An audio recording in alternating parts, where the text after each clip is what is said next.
Hello, Randall M here, and welcome to my video series, A Day in the Life of Randall M. Well, it's not really a video series, but this might as well be a series. This is what's going on in my life right now. Okay, so today is Tuesday, July the 9th, 2013 AD. AT&T was here, woohoo, finally, to fix the internet, and so far it's going pretty good. I'm downloading a very large video, so I'm hoping it's not going to crash. Okay, let's start off with what it took to get this piece of paper. We called them last week. They said they would be here by Sunday night. They weren't here by Sunday night. They said that, which gave them like 7 days. So it actually took them, from the time they said they were going to be here, it actually took them 9 days. So let's one check against them. But having said that, there was a holiday weekend in there, so that might have thrown them off. I don't know. Having said that, they tried to call. The guy told me he tried to call ahead of time before he got here, but the phone line was busy. And the reason it was busy is because to get internet, I dialed the 800 number, set it down, and let it go while I try to get internet, because that's the process. Or at least it used to be. Hopefully I don't have to do that anymore. And that's right. The process was call the 800 number. It says, blah, blah, blah. Is this your number? Yes. Set it down. Let the phone stay on. And then try to hope you get internet access. May sound weird, but that's what we had to do to get internet access. To keep it going most of the time. And it usually worked until the battery phone, the battery on the phone died. Then you had to recharge it and had to wait. A mess. But that's what we used to have to do. It's crazy that we should have to do that. I mean, how I even came up with that, I don't know. It's just that I've been doing it for so long, out of necessity. Anyway, they fixed it. Hopefully I'm not going to do that anymore. So far, so good. I haven't had to do that to get access today, since the guy was here. Okay, so he came, and he was here. He came in, and he said, hi, I'm here. I'm here to fix your thing. He says, if I have to leave, I may be leaving here short. Don't worry, I'll be back. Basically what it was, he was getting ready. He was like here 15 minutes before noon, so we figured he was here, went to lunch, came back, which is probably the situation. Anyway, so he was here, 15 minutes left, came back about 45 minutes later. Okay, so I want to go over this contract with you, or this thing saying, it's their service promise page, okay? Now, at the bottom he signed his name and phone number, or it says name and contact number, and he gave his George, and he gave his number. This is my manager's name and contact number. So they gave us both, his name, number, and his contact number, so if something goes wrong, appreciate that. That's good to have. Not very many companies will give you their name, their number, plus a manager's name and number. So I'm very impressed with that. Okay, so now what I'm going to do, they have a list of checkmarked items here of what they did, and I want to go over it and explain what they did, what they did, what they did right, what they did wrong, and what they may not have done at all, or what they did, and then also talk about what they did above and beyond what they had to do. So the good, the bad. Okay, first one was contact you before I arrived, letting you know I was on the way. No, they didn't do that, but they have a legitimate excuse. I can understand why we didn't actually get that call. So if the phone, the internet,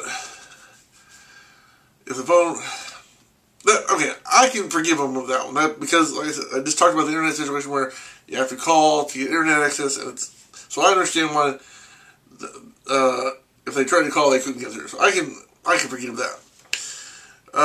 Greet you and show you my AT&T identification. They did not do that. They greeted me, and he was very nice. He was very professional, saying, hi, I'm here, but he did not show me his AT&T identification. Now, it's obvious when they pull up in an AT&T truck, they're from AT&T, and I think I saw his identification on his he's got a little tool belt, one of those tool belt thingy-mabobs, a bunch of tools around his waist, and I think I saw it, if I remember right. But he did not I know he did not show it. He didn't say, hey, I'm AT&T. Here's my card. listen to you and confirm that the service I provided delivered the best solution. Yes, he did this. He did this very well. He came and he says, what's the problem? I told him what the problem was.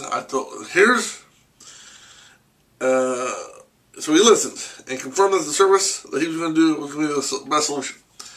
So here's what happened. I told him, he comes in and he says, I said, what's the problem? I said, we're having a problem with the internet, but the lady I talked to on the phone from AT&T said, not to mention the internet, but mention the fact that the phone lines was staticky. That the reason we're having bad internet is because the lines are staticky. So she said on the phone, the woman said, don't even mention the internet, just tell them your phone lines are getting a lot of static, and they'll probably replace them or work on them or do whatever.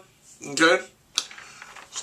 So I told him the whole situation. I told him, this is what she said to say. This is the problems I've had. He was like, yeah, I understand, blah, blah, blah. Because I noticed, and Mom noticed also earlier, there were a lot of AT&T trucks. It wasn't just this guy. There was like 4 or 5 AT&T trucks in the area. So there were several trucks in the area as we drove by. 5, if I remember right. Okay, share each step of my work and answer your questions, showing respect for your time and property. He was very respectful of the property, I'll give him that.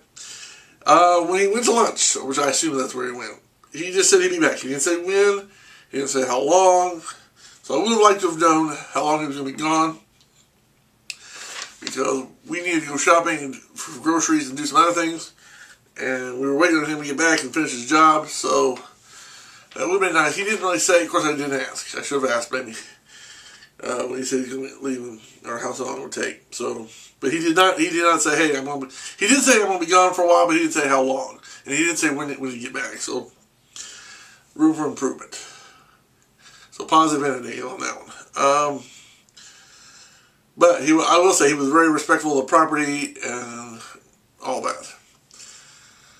Thoroughly test and verify your services are working. Well, the only thing I can say to that end is that when I came in, my modem over there had 4 green lights, and he said he had thoroughly tested it, and that it should be a lot better. And so far it has been.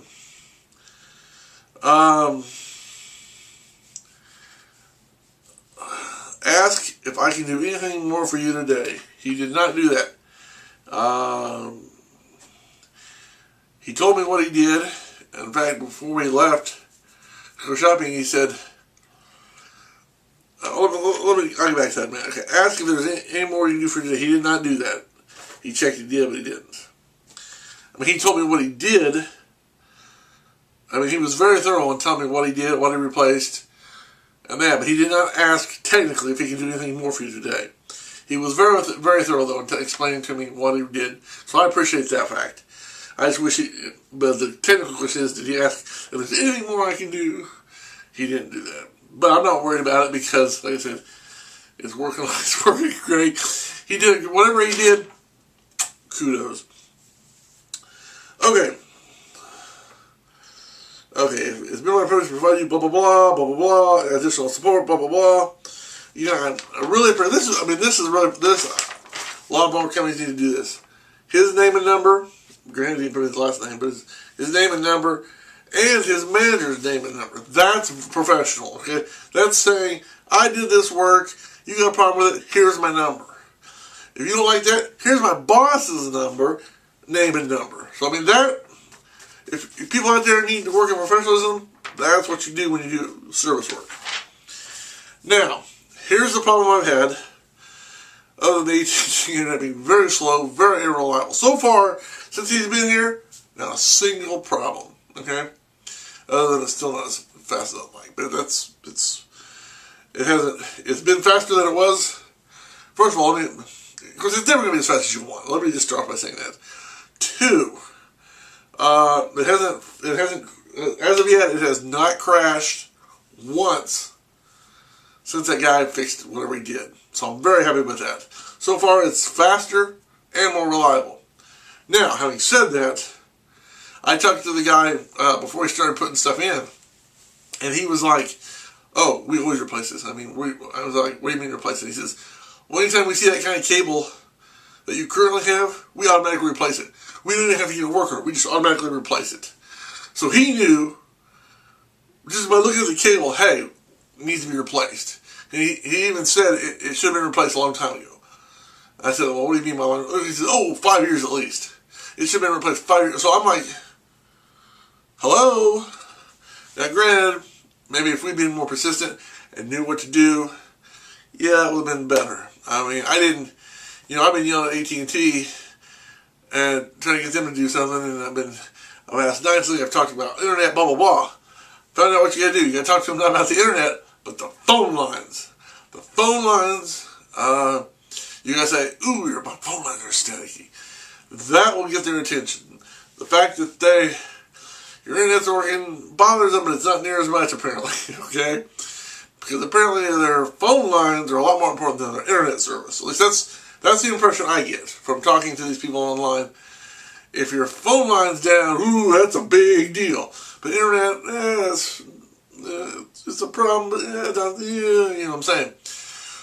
So, the problem we had with, plus, talking on the phone, this cleared up the static. I mean, there was static on the phone line, there's no doubt about it.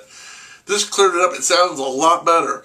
When I use the phone, the audio quality was a lot better. The static was gone. There was basically no static. So, to George, and your supervisor, Bill Hamilton, and AT&T, I want to say thank you for finally getting it done. So far, no complaints. I mean, this may be a preemptive video as far as it may, but right now it's doing good. I've seen both a speed increase and a reliability continuity that I really like. It's two things. So I'm very thankful for your coming out today. I appreciate your work, and I'm looking forward to being a customer, especially now. Before today, I would have been like, ooh, I hate AT&T. Now I'm kind of hopeful. Maybe it's not so much AT&T as it is we had bad wiring, old wiring, we need to, I don't know. I mean, I look forward to the day we have fiber optic cabling, where we can do stuff over fiber optics. I don't know how far we are for that here in Tizwell, Indiana, but I look forward to that day. So I just want to say thanks for the work. So far, it's a lot better. And until next time, I'm Randall M saying thanks for watching. Have a good day. And may God bless you. Bye. Oh yeah, P.S. I used to have the message on the answer machine that said, AT&T internet sucks. This is Randall M from Rueff address. Please leave a message after the beep. Oh, don't forget AT&T sucks. I removed that message. So, until it screws up, you guys are good to go. Gold.